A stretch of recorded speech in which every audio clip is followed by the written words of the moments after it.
La salud en el mundo es muy importante. Por eso la Dirección General de Extensión junto a la pediatra Ana Lucía González de la Facultad de Ciencias Médicas exploraremos los temas más importantes sobre el cuidado infantil en el programa Pediatras al Aire. Un espacio dedicado a la salud y bienestar de los más pequeños de la casa. Porque la infancia es la etapa más importante de la vida y juntos podemos hacer que crezcan sanos y felices. Pediatras al Aire. Bienvenidos. Mucho gusto, hoy estamos en una emisión especial de Pediatras al Aire junto con la Dirección de Extensión y Servicios a la Comunidad. Esta edición especial es importante, pues realmente ha habido un aumento en el número de casos de sarampión en la población guatemalteca.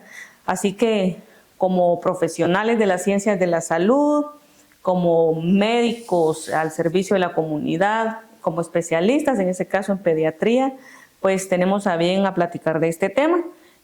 Ustedes ya me conocen, he dirigido el programa de Pediatras al Aire en conjunto con Dirección de Extensión. Soy la doctora Ana Lucía González, pediatra y docente de esta casa de estudios. Y hoy tenemos a una invitada especial, una pediatra infectóloga que fue mi maestra, que fue mi jefe de residentes, también cuando yo inicié el posgrado en pediatría en el Hospital Roosevelt. Así que hoy tengo la confianza y el honor de presentar en esta charla informativa a la doctora Nancy Galvez. La doctora Nancy Galvez es egresada de la Universidad de San Carlos de Guatemala en la licenciatura de médico y cirujano. También es egresada de la Universidad de San Carlos de Guatemala en su sede en el Hospital Roosevelt en la especialidad de pediatría.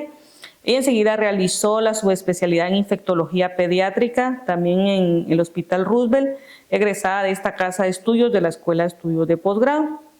Actualmente la doctora labora en el Hospital Roosevelt como jefa en la consulta externa de infectología y así también tiene cargos importantes como por ejemplo que es vicepresidenta de la Red Pediátrica Nacional de Tuberculosis. La doctora tiene una amplia experiencia en el tema, pues me quedo corta, doctora, con todo con lo poco que he mencionado ahorita. Usted sabe de mi cariño, de mi admiración y de la confianza que le tengo con los pacientes, así que hoy le agradezco este espacio. También la doctora Nancy Galvez es una mujer muy ocupada, es docente también en esta casa de estudios y por lo tanto hoy pues nos da un poquito de su tiempo para platicar de este tema tan importante. Así que doctora, bienvenida y si tiene algunas palabras para esta edición especial de Pediatras al Aire en conjunto con Dirección de Extensión. Gracias Analu por la presentación, la verdad es que te agradezco tus palabras. Pues estamos aquí pues a la orden, ¿verdad? Con todo gusto, agradecida por la invitación porque siempre es bueno informar a la población y más que estamos en la Facultad de Medicina, pues poder informar a los estudiantes y a los pediatras y médicos, ¿verdad? Entonces, con todo gusto y agradecida por la invitación, Ana. Muchas gracias. No, gracias a usted, doctora Nancy. Y pues empezamos a hablar del tema, doctora. Han habido, ya lo decía a un inicio, un aumento en el número de casos de sarampión. Ya la facultad se ha pronunciado, las asociaciones de infectólogos se han pronunciado y pues han dado charlas informativas y pues también para saber pues que este programa lo escucha toda la población, tanto como profesionales, especialistas, estudiantes y padres de familia, ¿verdad? Que también son una población muy importante para tratar de mantener la calma, pero siempre y cuando pues estar atentos, ¿verdad? A lo que viene o a lo que estamos viviendo. Y por eso iniciaremos a hablar y a dar una definición, si usted así lo desea, de qué es esta enfermedad, para que la gente sepa. Ok, muy bien. Sarampión es una enfermedad vírica, ¿verdad? Principalmente afecta a la infancia. Se considera una de las enfermedades exantemáticas, ¿verdad? Es un virus, el del sarampión pertenece a una familia que se llama Paramyxoviridae y es un virus que es altamente contagioso, ¿verdad? Y pues no solo afecta a la infancia, puede afectar también a personas vulnerables que no tienen inmunidad, que pues adultos y adultos mayores, ¿verdad? Pero se considera una enfermedad principalmente que afecta a la infancia, ¿verdad? Niños escolares. Muy bien. Y pues hablando de ello, doctora, como siempre lo he dicho en diferentes programas y usted también es pues parte de esto. Los datos estadísticos son importantes, ¿verdad? Para saber cuál es la situación epidemiológica del sarampión, pues a nivel mundial, si se puede hablar un poquito, y a nivel de país, cómo nos encontramos en este momento. Muy bien, yo creo que ese dato es muy importante para que tengamos idea de por qué esto nos llama mucho la atención, ¿verdad? Nosotros en las Américas estábamos en camino de alcanzar la certificación para decir que estábamos erradicados de sarampión, pero habían algunos países donde no había podido lograrse eso porque había todavía circulación autóctona del virus. Por ejemplo, Canadá y algunos países de Sudamérica que todavía no estaban. Entonces, por eso las Américas no tenía todavía el certificado. Pero Guatemala en el 2016 sí se certificó como libre de la circulación autóctona del virus, ¿verdad? O sea, eso es muy importante porque eso quiere decir que teníamos buenas coberturas de vacunación, arriba del 95%, y teníamos más de un año de no tener ningún caso autóctono reportado. Okay. Nuestro último caso autóctono reportado fue en el 1997 y hubo uno importado en el 2018, pero ya no teníamos nosotros esa circulación. Entonces, por eso es importante porque estamos ahorita en este momento pensando que ya tenemos el virus otra vez circulando en nuestro país, ¿verdad? Exacto. Y a nivel de Norteamérica fue donde hubo pues mayor impacto porque, por ejemplo, en este año, ahorita te voy a decir un dato importante que yo que tenía aquí guardado. Sí. En los Estados Unidos, por ejemplo, hasta enero de este año han confirmado 171 casos solo de este año, pero ya tenía muchos más, ¿verdad? Y México, que es lo que a mí me llama la atención, que para este 2 de enero ya tenían 1.600 casos notificados en niños menores de 4 años, y eso pues llama mucho la atención por la cercanía que tenemos con México, por la migración, porque hay gente comerciando y todo. Entonces eso nos pone a nosotros en alarma, ¿verdad? Por la cercanía, pero y en Europa que pues no había todavía, o sea, todavía hay circulación del virus porque hay muchos países con bajas coberturas vacunales. Okay. Sí, pues este es como el denominador común, ¿verdad? Sí. La cobertura de las inmunizaciones, y en este caso pues es importante el comentario que hace acerca de México, ¿verdad? Como país vecino, y pues también como la población guatemalteca, pues por cercanía podríamos tener este contacto. Y bien, doctora, pues estos datos muy relevantes, hablando de la epidemiología a nivel mundial y a nivel de país, pero también es importante ahora, bueno, y nos vamos a dirigir a la parte, digamos, física, ¿verdad? Y clínica, porque la gente se alarma ahora, si voy a decirlo un poquito coloquial, si salen un par de ronchitas, porque hay que acudir de emergencia, ¿verdad? Entonces, tampoco es dejar pasar, pero tampoco alarmarse, ¿verdad? Que es como el mensaje que damos casi siempre que hablamos en Pediatras al Aire. Pero para reconocer signos y síntomas importantes, claves, principales, que padres de familia, maestras y maestros también podrían colaborar y darse cuenta de ello, ¿verdad? En todo caso, o cuidadores. Pues bueno, signos y síntomas principales para esta enfermedad, para el sarampión. Muy bien. Importantísimo, fiebre alta, ¿verdad?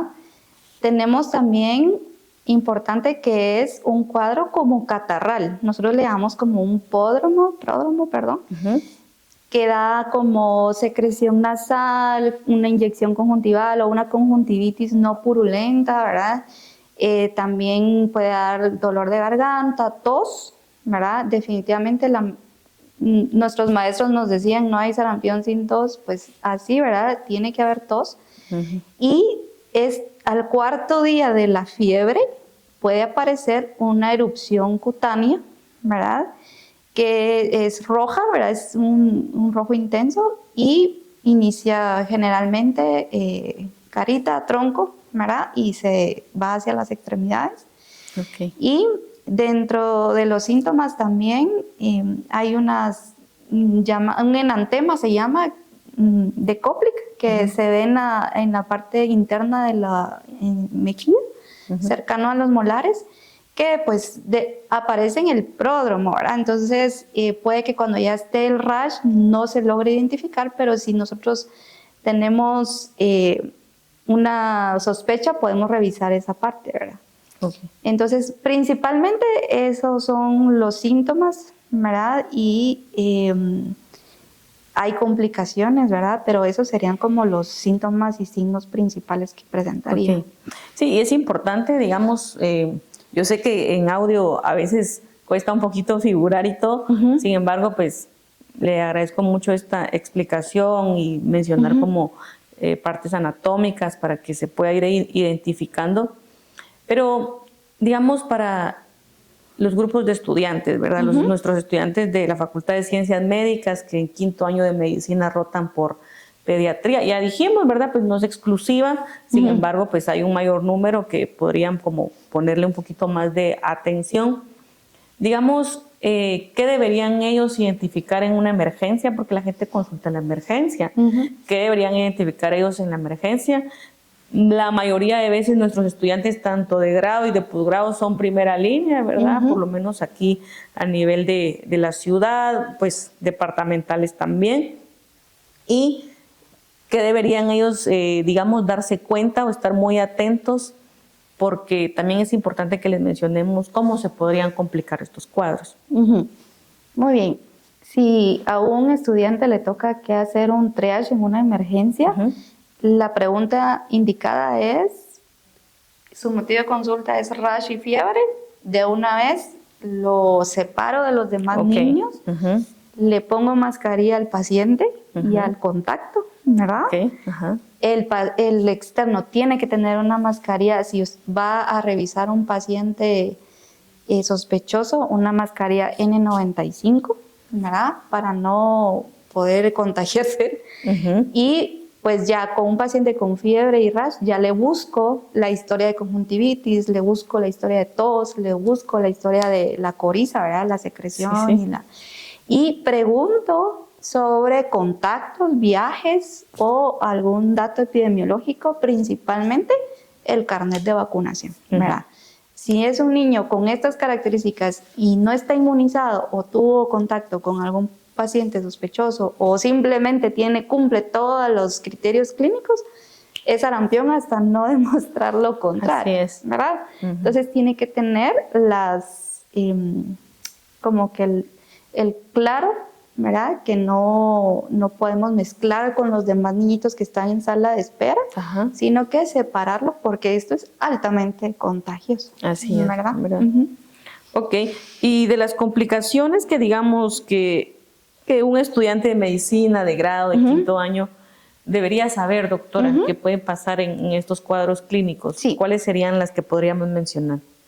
Otitis media, croup, neumonía, que sería lo que le conferiría la mayor gravedad a los pacientes, y también las complicaciones neurológicas, que también son de mucha gravedad, como una encefalitis, convulsiones, ¿verdad? Que son las complicaciones tempranas, ¿verdad? Claro. Igual puede haber deshidratación porque los niños pueden presentar una diarrea profusa, que eso no lo había mencionado, pero sí pueden tener diarrea y pueden llegar en deshidratación por lo mismo. Y hay unas complicaciones tardías que se dan ya a largo plazo neurológicas, pero ya son después de 7, 8 años, ¿verdad?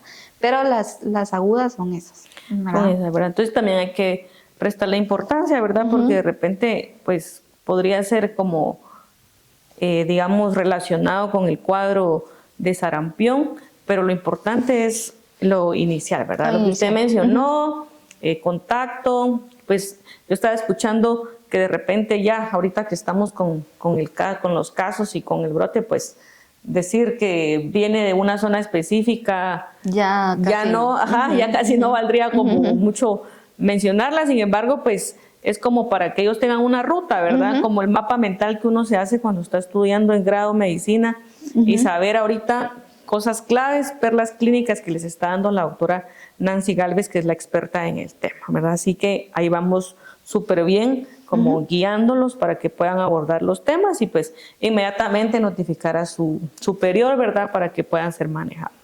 Y pues bueno, doctora, con todo esto, ¿en qué momento, ahora para los padres de familia, en qué momento ellos deben acudir a su centro de salud más cercano, ¿verdad? Porque estamos por niveles de atención, generalmente la gente debe dirigirse a un centro de salud con su médico de cabecera, por así mencionar también, ¿verdad? ¿En qué momento deberían consultar? Al inicio nada más aparecen un par de signos de los que mencionamos, o siempre sí, ¿verdad? Nosotras como pediatras somos de la idea de que hay que consultar inmediatamente, pero yo aquí escucho su opinión. Esta es una pregunta importante porque en este caso epidemiológicamente sí es muy importante encontrar los casos. Exacto. ¿Verdad? Entonces,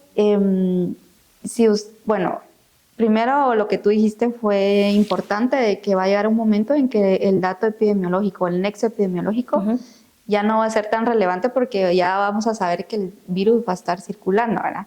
Pero entonces si el padre de familia observa estos signos, fiebre alta, porque no es fiebre de 38, son fiebres altas de 39, ¿verdad?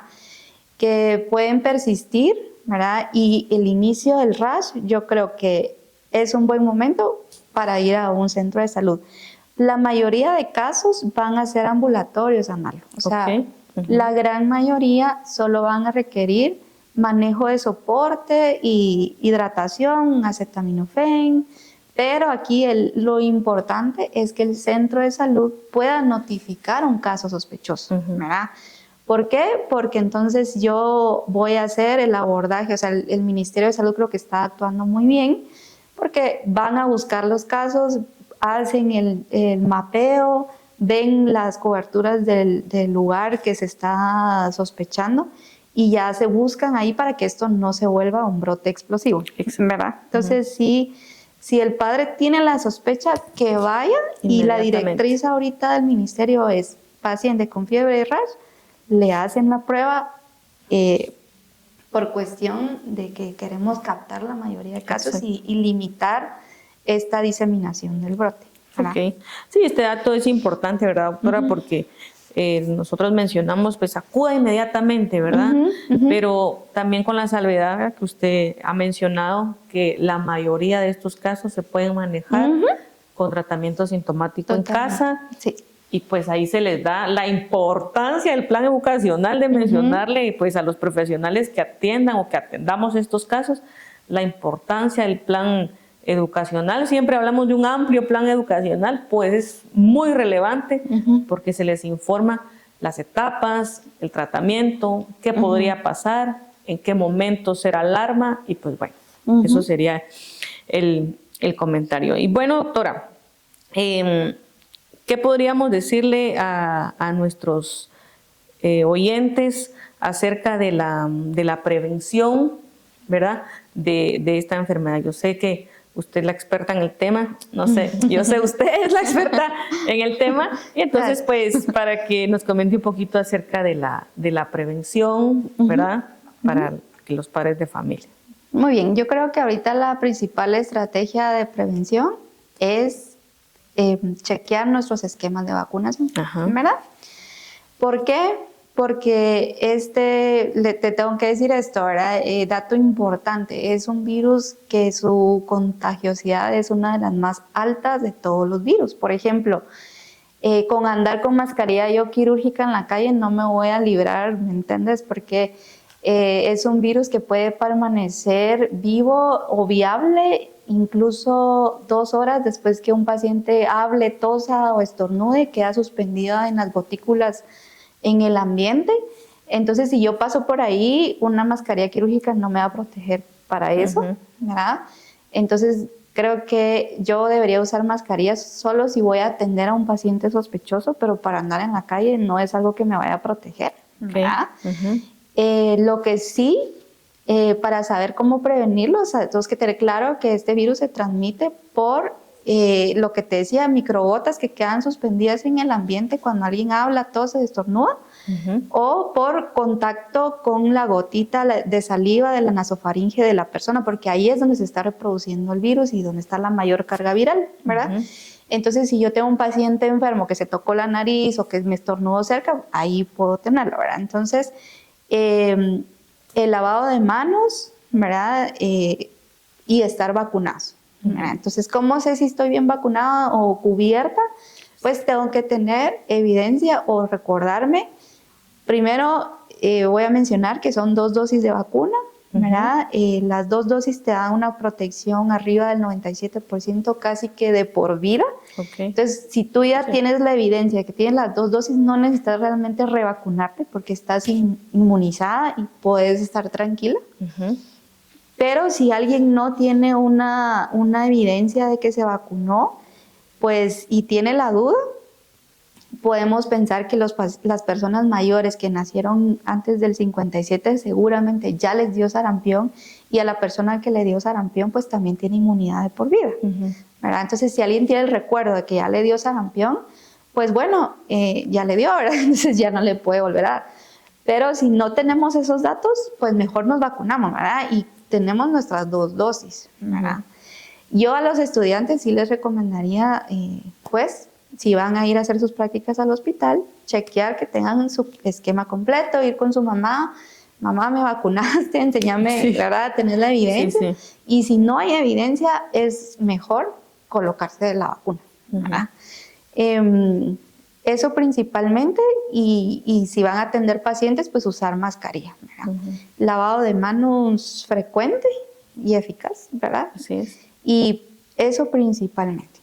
Ok, y para las niñas y niños, ¿qué recomendaciones o qué estrategias de prevención? Es un poquito difícil, ¿verdad? Chiquitos, pero ¿qué estrategias de prevención podrían saber los padres de familia, verdad? Bueno, yo pensaría que si en este momento sería muy bueno pensar 2 veces en ir a algún lugar donde haya una aglomeración de personas. ¿Verdad? Yo creo que, no voy a decir no vayan a la iglesia, no, pero al final buscar mantener ese cuidado de que ahorita sí es algo potencialmente peligroso, ¿verdad? Ir a aglomeraciones muy grandes. La otra es pues lo que mencionábamos, eso tranquiliza un poco porque realmente no estamos tan mal en coberturas de vacunación. Generalmente las mamás guatemaltecas son muy responsables y van a buscar la vacuna, y entonces casi que la mayoría de niñitos chiquitos están vacunados, ¿verdad? Te tengo que mencionar que tampoco estamos en los niveles óptimos de vacuna, porque uno debería tener una cobertura de 2 dosis arriba del 95% a nivel nacional. Y nosotros de las 2 dosis estamos cercanas al 83%. O sea, hay una brecha ahí de niños vulnerables. Claro. Entonces, esos niños vulnerables, lo que tienen que hacer los papás es ir a vacunarlos, porque los centros de salud están vacunando a los pacientes que no tienen su esquema abajo de los 15 años y en adultos en poblaciones vulnerables. Entonces, ahí sí que los papás, sí les insto o les exhorto, ¿verdad?, a que busquen el esquema, vean cómo está la SPR, porque ahí es donde va la vacuna contra el sarampión, y ver si tiene las 2 dosis. Generalmente la pone entre el año y el año y medio, o algunos niños se puso en el año y a los 4 años. Sí, para que tomen en cuenta, ¿verdad?, esos datos, que las inmunizaciones son de lo más relevante ahorita para la prevención, ¿verdad? O sea, es importante revisar carnet de vacunación, ser conscientes si se vacunaron o no, ¿verdad? Para la población pediátrica, para los menores de 15 años que usted mencionaba también, ¿verdad? Los padres de familia, regularmente las mamás, ¿verdad?, son las que acuden al centro de salud, a su médico, a su pediatra, para poder tener las vacunas al día. Y los estudiantes, quienes nos están escuchando, ya dio las recomendaciones la doctora Nancy Gálvez, tomarlas en cuenta, ¿verdad? Porque pues estamos en un tiempo en donde pues aún no sabemos cuánto más vaya a aumentar el número de casos. El Ministerio de Salud está trabajando, como bien lo dijo la doctora Nancy Gálvez, hay personal de epidemiología buscando en Occidente, ¿verdad? Los casos para tratar de captarlos. Y pues bueno, esos serían los datos de prevención. Para quienes nos escuchan hasta este momento, hemos hablado de la definición de la enfermedad, datos epidemiológicos, signos y síntomas clínicos, en qué momento acudir al centro de salud, acerca de la prevención también, ¿verdad? La doctora ha platicado acerca de las edades vulnerables también. Y pues bueno, doctora, hasta este momento hemos cubierto el mayor número de dudas y datos claves para la población. Nosotros como Dirección de Extensión, que yo colaboro en servicios a la comunidad con el programa de Pediatras al Aire, pues en esta edición especial, por la necesidad de hablar del tema, de pronunciarnos como Facultad de Ciencias Médicas. Usted también es docente de esta casa de estudios, así que si quisiera dar algún dato final, algún mensaje final para toda la población que nos escucha, desde especialistas, profesores, ¿qué debemos hacer? Pues aquí tiene el espacio usted para poder dar el mensaje. Muy bien, muchas gracias.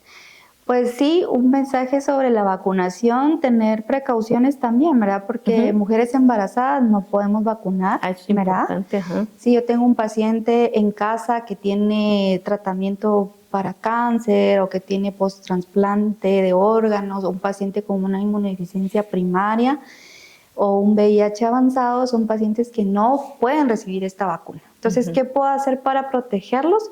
Debo vacunar a todo su entorno. Exacto. Por ejemplo, papá, mamá, hermanitos, primos, toda la familia del niño que va a tener contacto con él debería de tener una vacunación completa. Así es. Es la única forma donde podemos proteger a este paciente vulnerable, porque es una vacuna de virus vivo que puede causar efectos adversos en estas personas vulnerables, ¿verdad?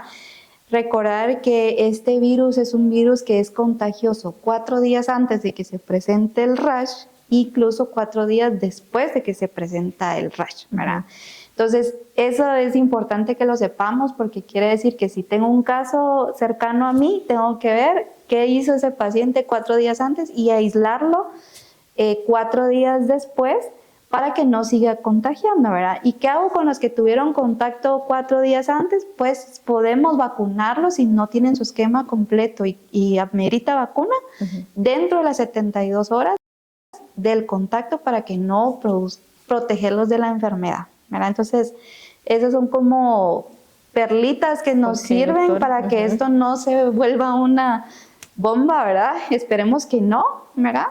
Y pues nosotros estamos a la orden, ¿verdad? Nosotros en el Hospital Roosevelt también estamos armando nuestro plan de contingencia, ¿verdad? Para poder atender esta población, porque generalmente creemos que las complicaciones pueden ser graves, pero son pocas personas que van a tener, pocos niños los que van a tener complicaciones, ¿verdad? Pero al final la mayoría de pacientes va a tener una enfermedad leve o potencialmente moderada, pero no tenemos que demeritar esta chance de complicarse, ¿verdad? Exacto. O sea, no es como un catarro, ¿me entiendes? Puede tener un potencial de gravedad importante.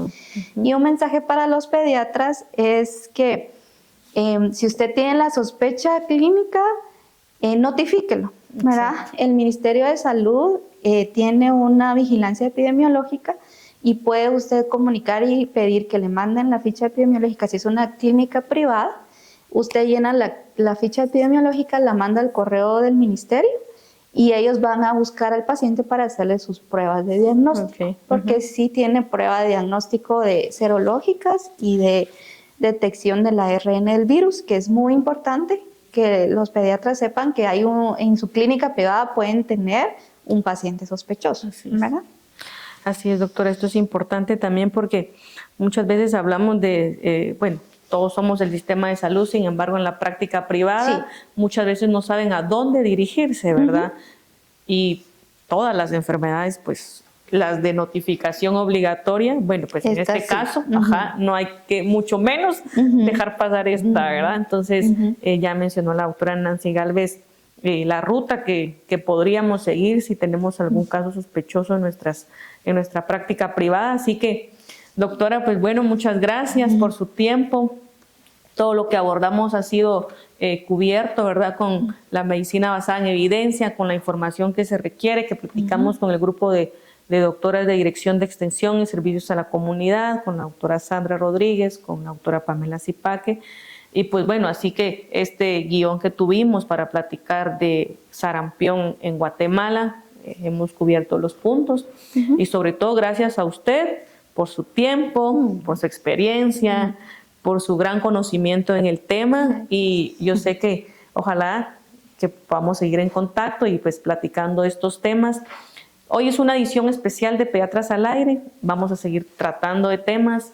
Queremos estar siempre actualizando, a la vanguardia, informando a la población, porque es un programa pues, que incluye tanto datos importantes como de cuidado, perlas para padres de familia, así como la parte académica, ¿verdad?, para poder ayudar al estudiante de ciencias médicas, que tenga unas perlitas y que pueda abordar con un poquito más de confianza y facilidad en las emergencias, que es donde la mayoría de veces nos encontramos como estudiantes, ¿verdad, doctora? Entonces, muchas gracias. Gracias por su tiempo. Gracias por tu proactividad, tu confianza y también es muy importante este trabajo que estás haciendo. Te felicito. Ay, nombre de Seguí doctora, adelante muchas gracias. y con gusto si necesitas algo más. Aquí está. Ahí sí, por supuesto que sí vamos a ir platicando de más temas. Gracias, doctora. Muchas gracias a todos por escucharnos. Los martes, cada 15 días, a las 20 horas, la Dirección General de Extensión junto a la pediatra Ana Lucía González de la Facultad de Ciencias Médicas explorarán los temas más importantes sobre el cuidado infantil en su programa Pediatras al Aire. Porque en el mundo es importante que niñas y niños vivan una infancia sana y feliz. Es la etapa más importante de la vida. Pediatras al Aire. Los martes cada 15 días a las 20 horas. Por Universidad 92.1 FM.